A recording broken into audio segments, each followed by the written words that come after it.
Boobs before your period may be common, but it isn't normal. Breast tenderness typically arises from a hormone imbalance like estrogen dominance. While estrogen is a critical hormone to be producing enough of, we want to make sure this hormone is being flushed out efficiently after ovulation to your next period, as this is when progesterone has the main spotlight.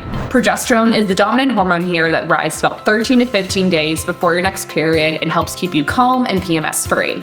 But if you aren't consuming the right nutrients during this phase, estrogen can take over, leading to breast tenderness and other different types of PMS problems. My name is Julia. I am a fertility nutrition consultant, hormone holistic health coach with a degree in nutritional sciences, and I'm here to help you embody a food-first approach for improved fertility, easier periods, and balanced hormones. So let's talk about how to use food to help decrease breast tenderness. Eating foods that produce progesterone is a great place to start. Vitamin B6 is shown in multiple studies to help with improving magnesium absorption, which only helps this mineral's effectiveness. And magnesium has been shown in many research studies to not only help with producing progesterone, but also PMS. While magnesium is found in foods like spinach, oats, cashews, dark chocolate, and cacao powder, vitamin B6 is going to be high in regular potatoes, sweet potatoes, bananas, and also animal-based products like chicken. Another plus to eating foods like bananas and white potatoes is that they're also rich in potassium, which is a nutrient that helps with fluid retention, potentially helping with swelling. Vitamin D and omega-3 are another two nutrients that are super supportive for hormone balance, and they also have strong anti-inflammatory properties. Omega-3 is rich in seafood like wild-caught salmon and tuna, but it's also going to be rich in plant-based food sources like pecans, walnuts, and freshly ground flax. It's important not solely rely on plant-based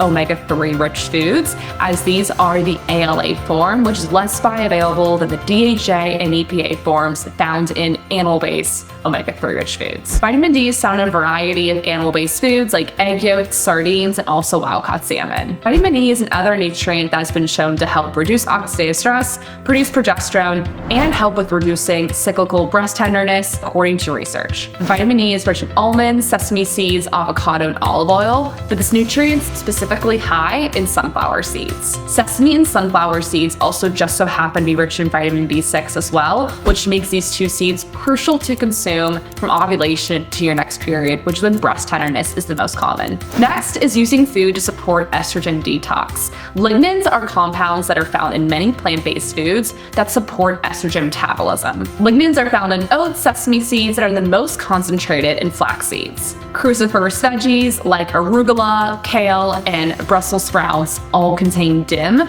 which helps with flushing out excess estrogen as well. Reducing caffeine during your luteal phase, which is after ovulation up to your next period, may also help with reducing breast tenderness. While cutting out caffeine may be impossible for some women to do, just reducing the amount of caffeine you consume each day, like swapping out the second cup of coffee you drink for an herbal tea, can work wonders when it comes to your hormone health and the amount of symptoms that you experience in this phase. Specific herbal teas to consider incorporating in this phase can be raspberry leaf tea. This tea helps tighten your uterine muscles, which can help prepare you for a more positive period experience, helping with cramping. Ginger tea is also wonderful. Ginger is an amazing spice. Consuming 1,000 milligrams is typically the recommended dosage when it comes to research that has been shown to help with reducing period pain. Dandelion tea can be an also supportive tea for supporting detoxification, as dandelion is wonderful for your liver, which is your main detox organ. Next is staying hydrated. While drinking more herbal tea in this phase can help you increase the amount of water you are consuming, it's also important to make sure you're consuming more foods that have a high water content,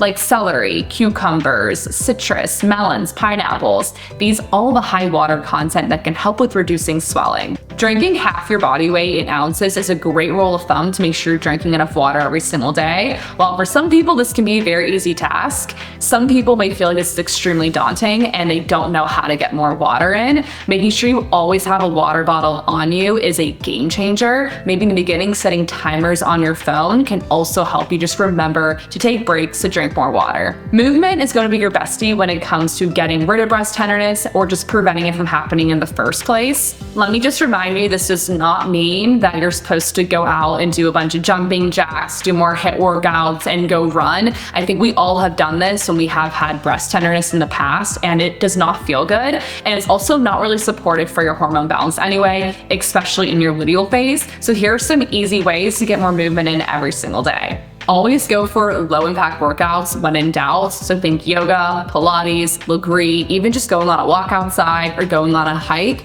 These are gonna be wonderful for this time of your cycle. Specific workouts like yoga and Legree and Pilates, these are usually a full body workout, so you will also be activating your chest muscles, which also may be supportive for reducing breast tenderness. These workouts are also considered to be anti-inflammatory, which can help with reducing fluid retention and helping keep your hormones balanced. Next is increasing iodine. Iodine is vital for regular ovulatory cycles, which helps make sure you're producing progesterone, as you can't produce this hormone without ovulation, which can help with reducing PMS, like breast tenderness. There also have been some studies showing how iodine can specifically help with reducing breast pain. And let's just get this straight, you do not need to eat kelp to get enough iodine in your diet. Iodine is found in foods like eggs, cottage cheese, kidney beans, and also cod. Now I know there's someone out there saying, what do you mean we get enough iodized salt in every single day? Not according to statistics. Iodine deficiency is actually very prevalent. 1/3 of the population has iodine deficiency.